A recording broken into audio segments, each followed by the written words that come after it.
নারী কমিশন বাতিল করবেন, তাদের প্রস্তাবনা বাতিল করবেন, না হয় খেলা দেখবেন, খেলা। আমরা এই দেশের নারীদেরকে উলঙ্গ করে রাস্তায় নামতে দিতে পারি না।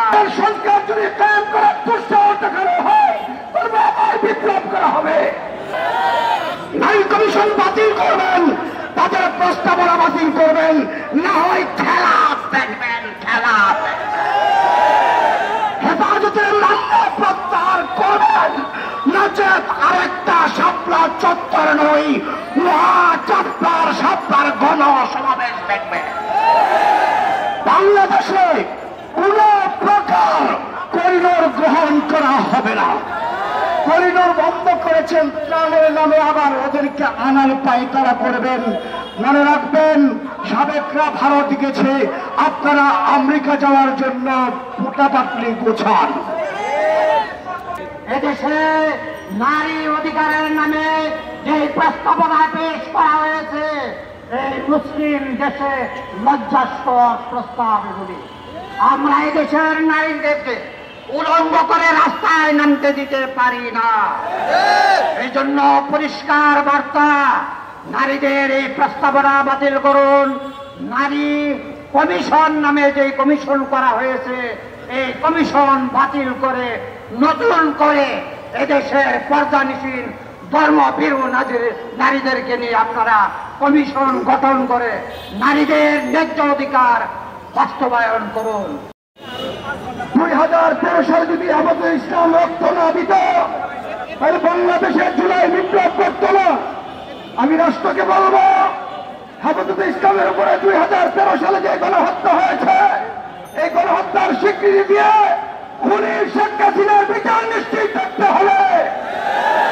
2 নম্বর কথা, মামলার ভয় দেখে আমাদেরকে লাভ নাই, কিন্তু প্রধান উপদেষ্টা সহ বহু বড় বড় নেতাদের মামলা প্রত্যাহার হলে আমরা কেন বৈষম্যের শিকার হব? অনতিবিলম্বে হেফাজতের নেতৃবৃন্দের মামলা প্রত্যাহার করতে হবে। 3 নম্বর দাবি, নারী কমিশনের যে সংস্কার, পুরোটাই বাতিল করতে হবে। তাদের সংস্কার যদি কায়েম করার দুঃসাহস দেখানো হয়, তবে আবার বিপ্লব করা হবে। দেয় নাই। আপনারা যদি ভিতরে ভিতরে কোনো দুর্বিসন্ধি করেন আর এই ইসলাম বিরোধী ধর্ম বিরোধী প্রস্তাবনা বাস্তবায়ন করার চেষ্টা করেন, তাহলে আপনাদের পরিণতি ওই রকমই হবে যেমন 5ই আগস্ট হয়েছে। বন্ধুরা আমার, তাদের প্রস্তাবনা আপনারা ইতিমধ্যেই জেনেছেন। তাদের মধ্যে, সেই প্রস্তাবনার মধ্যে এমন বিষয় আছে যে তারা কুকর্মের স্বীকৃতি চায়, তারা জেনার স্বীকৃতি চায়। আচ্ছা বলেন, কোন কুকর্মের কি স্বীকৃতি দেওয়া যায়? জেনা কি কোনো ভালো কাজ? আল্লাহ বলেছেন যে তোমরা জিনার কাছেও যেও না, জিনা তো দূরের কথা। তো তারা বলে যে তাদের শরীর তাদের ইচ্ছা। আচ্ছা বলেন, কোন মহিলা যদি বলে যে আমার শরীর, আমি কাপড় পরবো না, আমি কাপড় খুলে চলবো, এটা কি এই সংখ্যাগরিষ্ঠ মুসলমান দেশে মেনে নেওয়া যায়? কখনোই মেনে নেওয়া যায় না। অনতিবিলম্বে সময় থাকতে থাকতে হেফাজতে ইসলামের কথা প্রতিটা মুসলমানের দাবি মেনে নেন, নইলে আপনারা আপনাদের আখের ভেবে দেখুন আপনারা কোন পথে যাবেন, ভালো পথে যাবেন নাকি হাসিনার মধ্যে যাবেন।